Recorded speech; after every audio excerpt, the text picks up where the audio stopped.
বিজয়ের ৫৪ বছরে দেশের অর্থনীতিতে অভূতপূর্ব উন্নতি হলেও নিশ্চিত হয়নি বণ্টনের ন্যায্যতা, এমন মত দেশের অর্থনীতিবিদদের।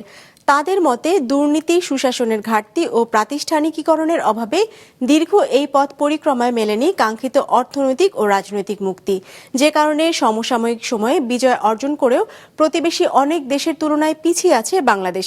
রায়হান শোভনের রিপোর্ট।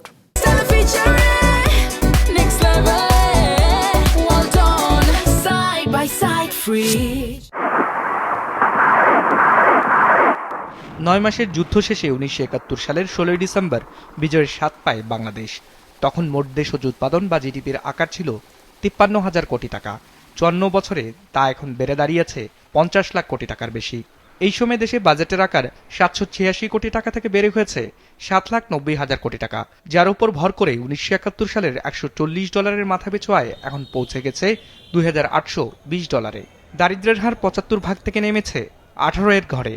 আমরা যদি বিভিন্ন সূচক দেখি বাংলাদেশে আর্থসামাজিক, সেগুলোতে প্রত্যেকটাতেই বাংলাদেশের উন্নয়ন হয়েছে এবং আগের প্রজন্ম থেকে পরবর্তী প্রজন্ম তার জীবনমান উন্নত করতে পেরেছে। এটা নিয়ে কোনো আমার মনে হয় যে কোনো মতপার্থক্য থাকার কথা না। কিন্তু একই সাথে অগ্রগতি যেটুকু হয়েছে এটার বন্টনের ন্যায্যতা ছিল কিনা, এই বন্টনের ন্যায্যতার ক্ষেত্রে আমাদের অনেক ধরনের ঘাটতি আছে। আমরা বিশেষত সাম্প্রতিক অতীতে দেখেছি কিভাবে আমাদের আয় বৈষম্য, ভোগ বৈষম্য, সম্পদ বৈষম্য এগুলো বৃদ্ধি পেয়েছে।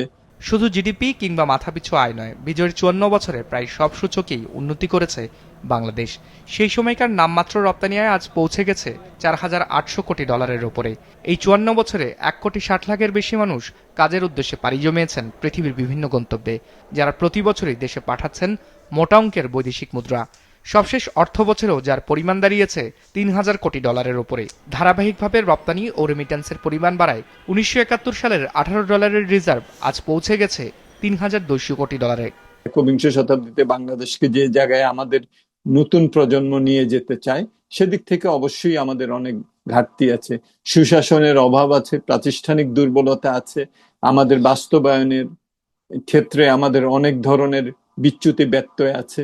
লোকেশনাল অ্যাডভান্টেজ ধরেন, জিও পলিটিক্যাল ইম্পর্টেন্স ধরেন, সমস্ত ক্ষেত্রে বাংলাদেশ বিনিয়োগের উর্বর ক্ষেত্র হিসাবে তৈরি করা সম্ভব ছিল এবং সেটা আজকে সম্ভব হয়নি।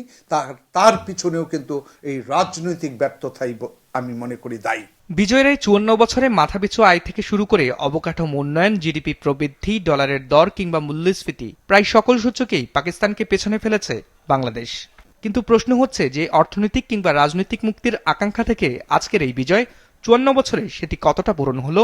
যারা শহীদ হয়েছেন তারা যে আকাঙ্ক্ষাটা বুকে ধারণ করে তারা তাদের আত্মাহুতি দিয়েছেন, সেটার নিরিখে আমি যদি বলি তাহলে এখনো পর্যন্ত আমরা সেটা করতে পারিনি।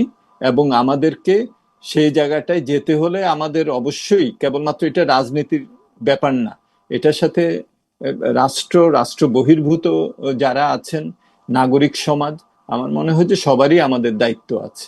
বিশ্লেষকরা মনে করছেন দেশের অর্থনীতি কিংবা রাজনীতির ভবিষ্যৎ কোথায় গিয়ে দাঁড়াবে তা অনেকটাই নির্ভর করবে আগামীতে নির্বাচিত সরকার কতটা নীতিগত সংস্কারে ভূমিকা রাখতে পারে। তার থেকে বড় বিষয় আসন্ন নির্বাচন কতটুকু অংশগ্রহণমূলক ও সুষ্ঠু হয়। রায়হান শোভন, বিজনেস রিপোর্ট, মাছরাঙা টেলিভিশন।